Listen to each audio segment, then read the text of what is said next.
하나님의 말씀을 봉독합니다. 하나님의 말씀은 야고보서 1장 2절에서 4절 말씀을 봉독해 드립니다.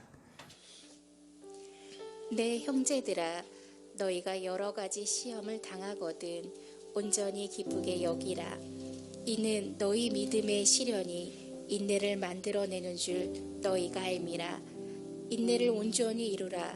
이는 너희로 온전하고 구비하여 조금도 부족함이 없게 하려 함이라. 아멘. 오늘 나눌 하나님의 말씀은 시험을 이기는 교회라는 말씀을 가지고 은혜를 같이 나누고자 합니다. 오늘 이 자리를 통해 한번 여러분에게 질문을 던져보고 싶습니다. 과연 신앙생활을 한다라는 것, 교회 생활을 한다라는 것, 또 믿음을 지킨다라는 것, 힘이 듭니까? 아니면 힘들지 않습니까? 과연 힘이 들면 무엇 때문에 여러분들이 믿음을 지키고 예배하는 삶을 사는 것이 힘든지, 또 힘들지 않다라면 왜 여러분들은 힘들지 않은지 한번 질문을 던져보고 싶습니다. 요즘에 들어서 참 신앙의 생활을 한다라는 것 자체가 너무 힘이 든 그런 상황이 되어졌음을 절감하게 되어집니다.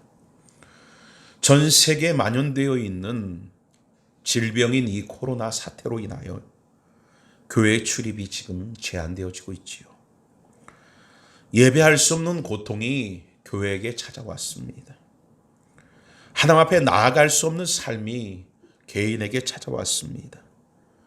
물론 개인적인 영성과 경건으로 삶을 살아왔던 주도적인 삶을 사신 분들은 괜찮겠지만 믿음이 연약하고 부족한 사람들, 그런 분들은 교회를 의지하고 또 교회에서 전해주는 말씀으로 그렇게 하루하루를 믿음을 지탱하며 살아왔던 그분들도 이 일을 통해 예배치 못함을 인하여 그 신앙과 믿음이 많이 흔들리고 약해지겠구나라는 생각을 할 때에 안타까울 수밖에 없습니다.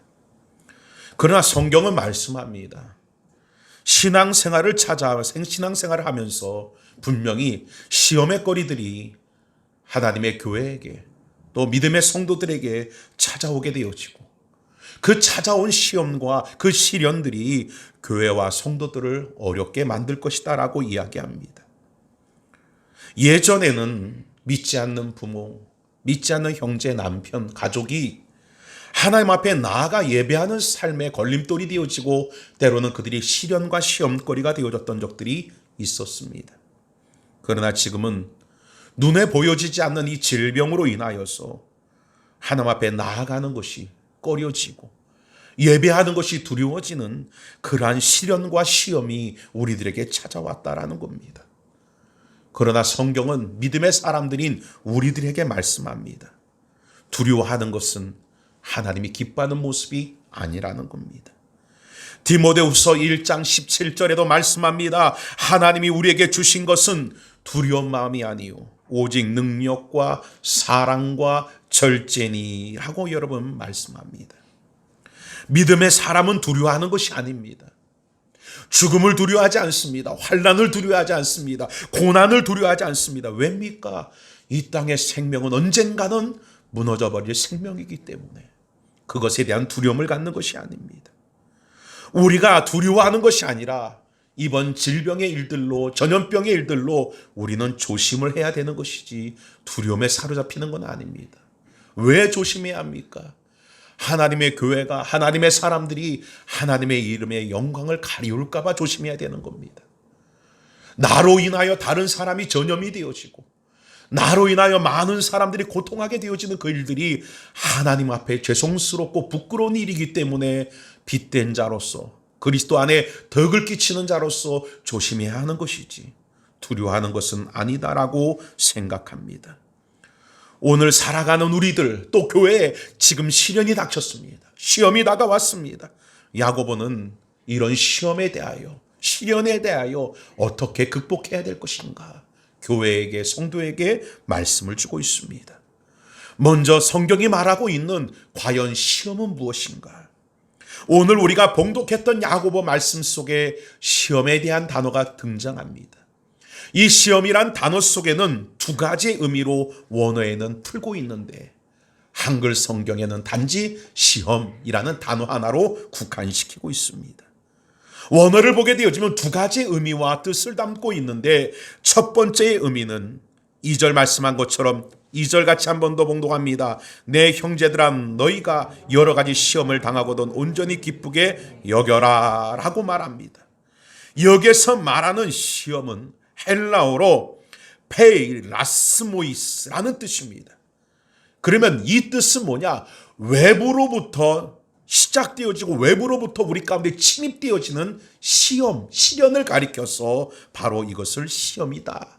첫 번째 의미의 시험입니다. 외부로부터 오는 시험을 말합니다. 그런데 이 시험은 어떤 의미를 담고 있느냐? 바로 테스트의 의미를 담고 있다라는 거죠. 테스트는 뭡니까? 그 사람의 실력, 그 사람의 능력, 그 사람의 수준이 어떠한가를 알기 위하여 행하여지는 것이 테스트라는 겁니다. 그렇다면 첫 번째 의미로서의 시험은 우리가 과연 믿음이 있는가?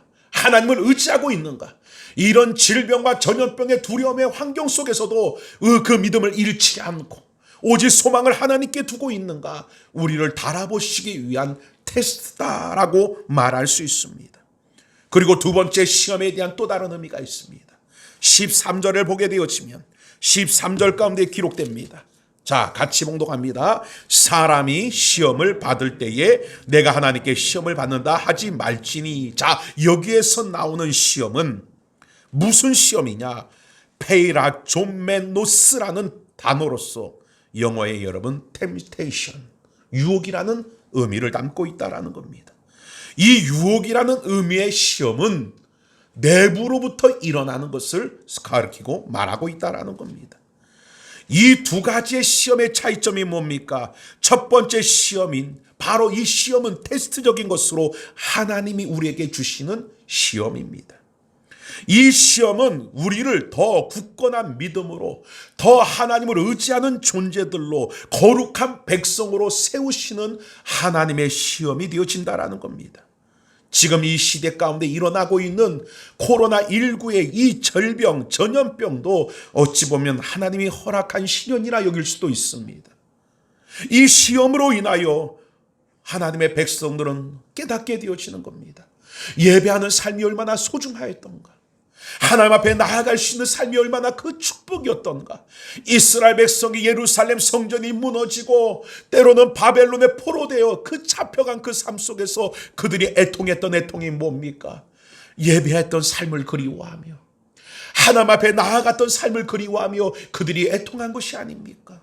오늘 지금 이 시대가 이러한 애통이 지금 교회들에게 찾아왔고 성도들에게 일어난 상황이라는 겁니다. 그러나 이것은 우리를 망하게 하는 것이 아니요, 오히려 이 계기를 통해서 우리의 믿음이 성장되어지고 성숙되어지고 소망이 하나님께 있음을 깨닫게 되어질 수 있는 오히려 하나님의 경건과 축복의 시간임을 깨달아 알 수 있는 은혜가 임하여지기를 원합니다. 그러나 두 번째 시험인 바로 이 유혹에 대한 시험이 문제입니다. 유혹은 하나님이 주시는 것이 아니라고 본문은 말하듯이 사단이 주는 것입니다. 그러면 사단이 왜 우리를 유혹하고 시험하느냐? 하나님에게로부터 멀어지게 만드는 것이 이 사단의 전략이라는 것입니다. 그래서 시험에 빠져서 하나님과 멀어지고, 시험에 빠져서 믿음이 흔들리고 요동하고, 시험에 빠져서 그 믿음을 저버리게끔 하는 것이 바로 이 사단의 역사요, 유혹이라는 것입니다. 우리가 예수 그리스도를 구주로 영접하고 하나님의 자녀가 되었음에도 불구하고 우리의 삶 속에는 이런 악한 사단의 유혹과 시험이 끊임없이 우리 가운데 찾아오고 있다라는 겁니다. 그러기에 하나님의 백성들은, 하나님의 택한 자녀들은 오늘 지금 다가오는 이 모든 시험의 것들이 하나님의 테스트든 아니면 악한 사단이 그 하나님의 테스트를 가지고서 우리를 유혹하여 낙심과 두려움과 절망에 빠뜨려 하나님을 멀어지게 하는 방법의 유혹이든 그것을 이겨낼 수 있는 자가 되어져야 되는 겁니다. 그것을 승리로 바꿀 수 있는 자가 되어져야 하는 겁니다. 그러면 어떻게 여러분 이 사단과 이 테스트를 우리가 통과할 수 있겠습니까?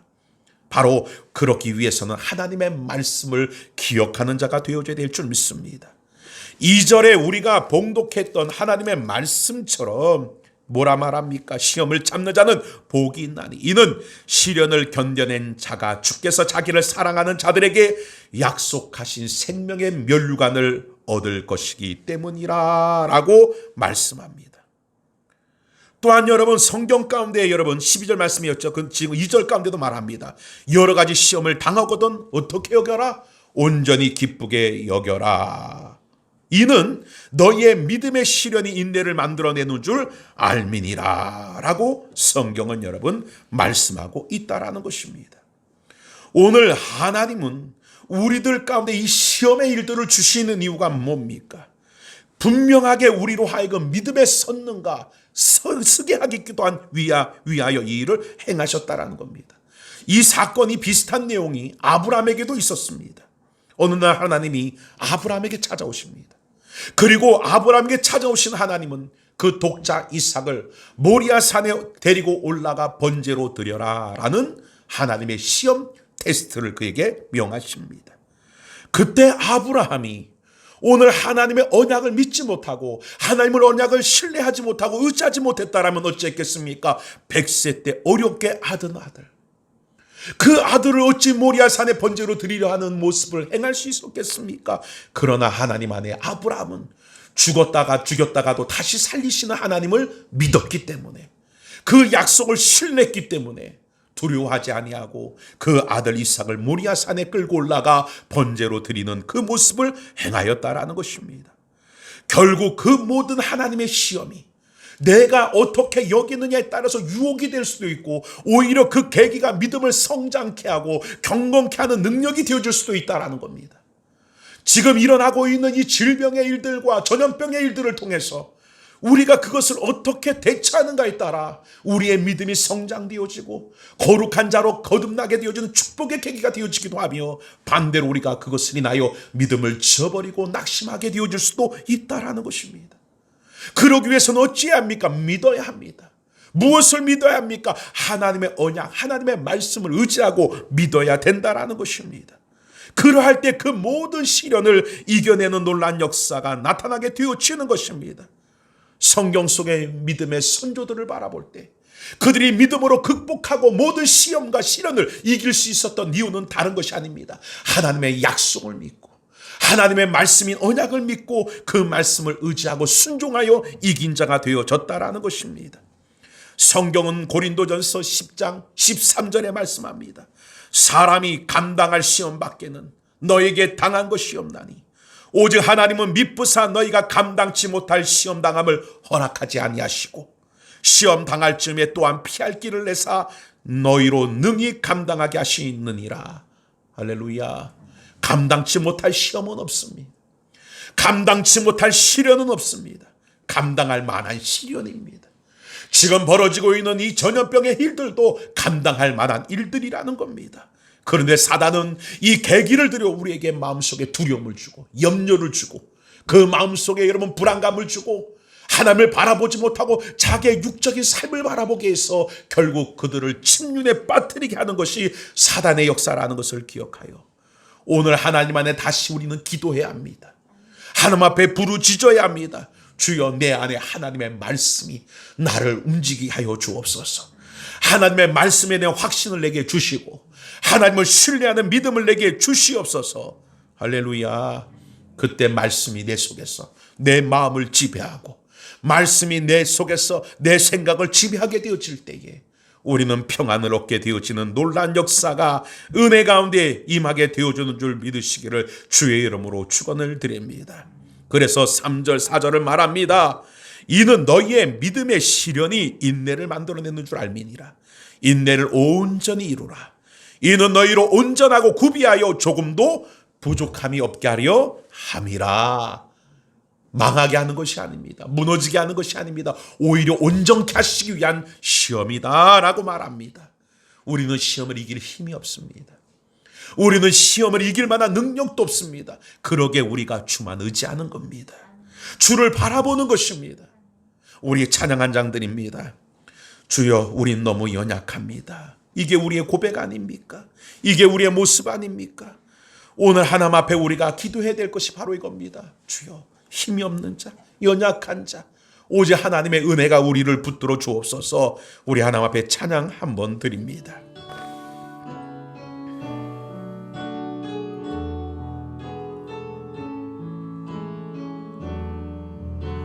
주여 우리 연약합니다. 우린 오늘을 힘겨워합니다. 주 뜻 이루며 살기에 부족합니다. 우린 연약합니다. 주여 우린 넘어집니다. 오늘 하루 또 실수합니다. 주의 긍휼을 구하는 죄인입니다. 우리 주만 바라봅니다.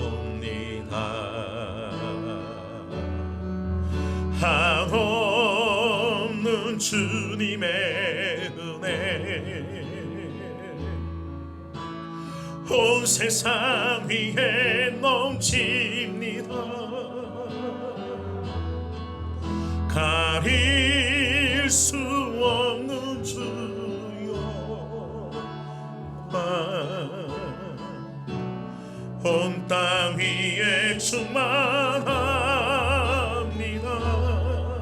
주님만이 길이 오니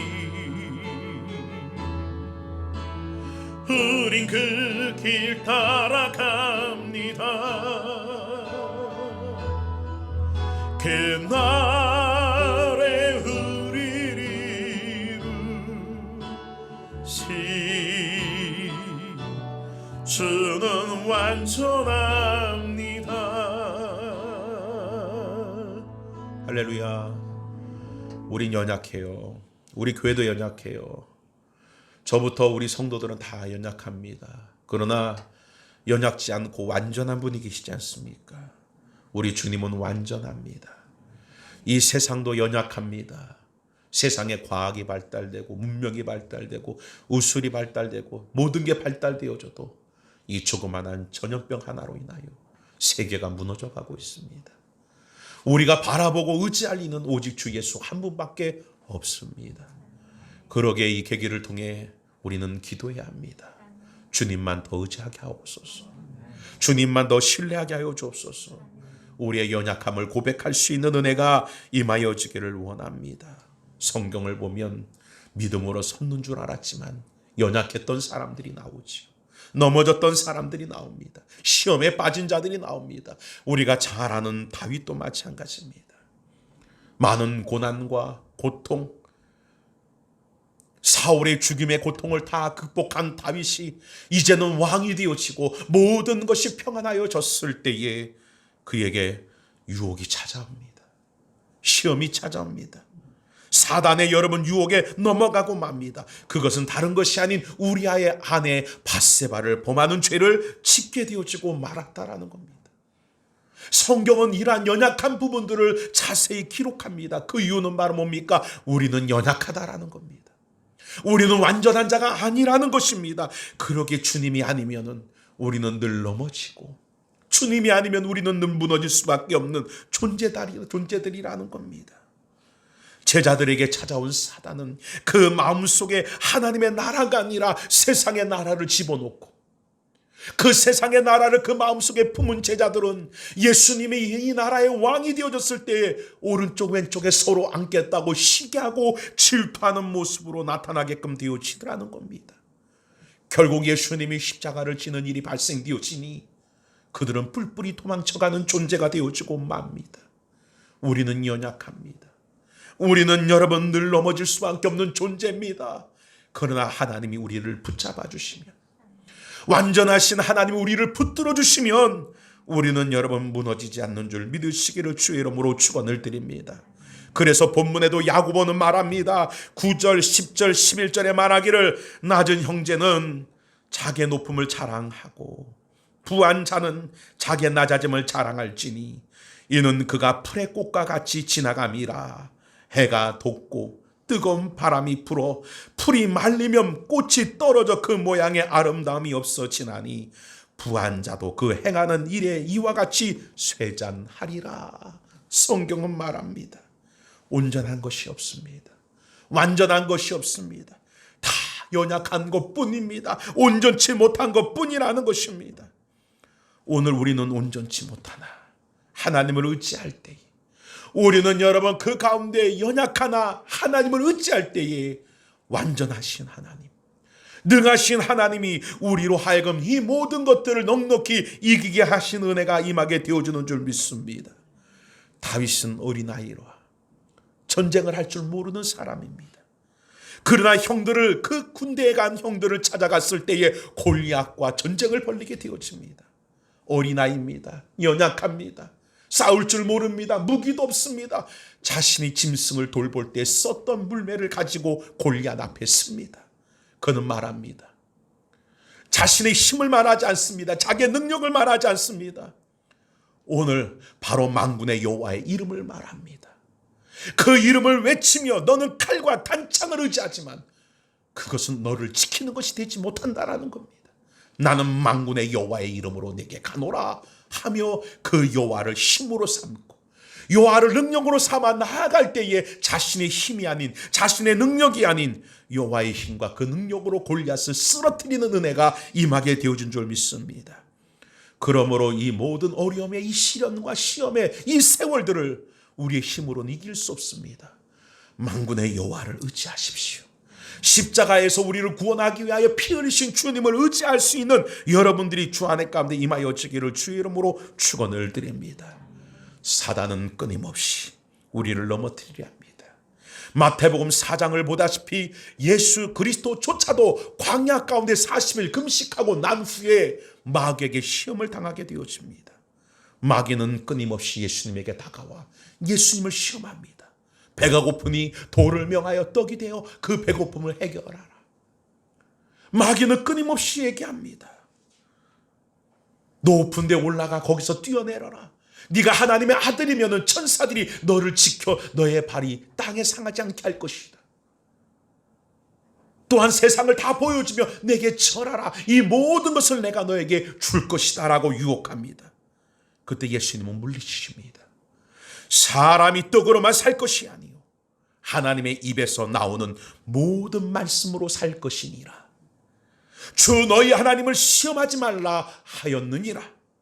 사단아 물러가라. 기록되었으되 주 너희 하나님께 경배하고 다만 그를 섬기라 하였느니라. 예수님은 말씀을 가지고 사단을 물리치셨습니다. 오늘 우리도 말씀이 없으면 무너집니다. 하나님의 말씀을 의지할 수 있도록 성령께서 우리 가운데 여러분 그 말씀으로 우리를 붙들어 주시고 우리를 인도해 주시기를 소망하는 은혜가 임하게 될 줄 믿습니다. 왜 무너집니까? 말씀을 알지 못했어요. 말씀은 곧 누굽니까? 예수 그리스도입니다. 예수 그리스도를 너무 알지 못하기 때문에 우리가 두려운 겁니다. 예수 그리스도를 너무 모르기 때문에 무서운 겁니다. 무너지는 것입니다. 그러나 우리가 말씀 안에 굳게 쓸 때, 예수 안에 굳게 쓰여지면 우리는 악한 사단의 이 유혹을 이겨내고 이 시험을 이겨내서 하나님께 영광을 돌리게 되어주는 줄 믿으시길 바랍니다. 야고보서 4장 7절에 야고보는 말합니다. 그런즉 너희는 하나님께 복종할지어다. 마귀를 대적하라. 그러면 너희를 피하리라 라고 말합니다. 내가 원치 않는 시험, 내가 원치 않는 고난, 유혹 우리들의 삶을 힘들게 합니다. 그러나 하나님이 주시는 시험이든 마귀가 넘어지게 하려는 시험이든 우리는 그 모든 것을 이겨내야 합니다. 내 힘으로는 이길 수 없습니다. 그래서 무릎을 꿇는 겁니다. 내 힘으로는 감당할 수 없는 겁니다. 그래서 주님을 의지하는 것입니다. 그리고 주의 말씀을 묵상하는 것입니다. 그럴 때 성령이 우리를 말씀 안에 붙잡아 주시되 마음과 생각을 붙잡아 주셔서 결국 우리를 승리케 하실 줄 믿습니다. 히브리서에도 말합니다. 믿음의 주여 온전케 하신 이인 예수를 바라봐라. 할렐루야. 바라봅시다. 세상에 돌아가는 일들을 바라보지 말고 오직 믿음의 주인 예수 그리스도를 바라봄으로 이 모든 일들이 시간이 지나고 난 후에 교회를 성숙되게 하고 경건하게 하고 하나님 앞에 온전케 되어지는 축복을 이룰 수 있는, 오히려 고난이 유익이 되어지는 기간이 되어지기를 주의 이름으로 축원을 드립니다. 기도합니다. 사랑의 아버지 하나님,